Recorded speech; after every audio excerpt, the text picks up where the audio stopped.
کوہ طور کی قسم اور اس کتاب کی جو لکھی ہوئی ہے کشادہ ورق میں، اور آباد گھر کی اور اونچی چھت کی اور جوش مارتے سمندر کی کہ تمہارے پروردگار کا عذاب واقع ہو کر رہے گا اور اس کو کوئی روک نہیں سکے گا۔ جس دن آسمان لرزنے لگے کپ کپا کر اور پہاڑ سچ مچ اڑنے لگیں تو اس دن جھٹلانے والوں کے لیے خرابی ہوگی جو بیکار باتوں میں پڑے کھیل رہے ہیں۔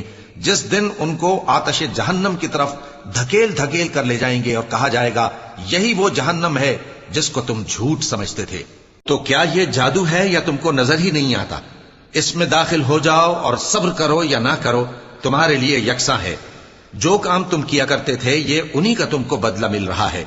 جو پرہیزگار ہیں وہ باغوں اور نعمتوں میں ہوں گے، جو کچھ ان کے پروردگار نے ان کو بخشا اس کی وجہ سے وہ خوشحال ہوں گے، اور ان کے پروردگار نے ان کو دوزخ کے عذاب سے بچا لیا۔ کہا جائے گا کہ اپنے اعمال کے صلے میں مزے سے کھاؤ اور پیو۔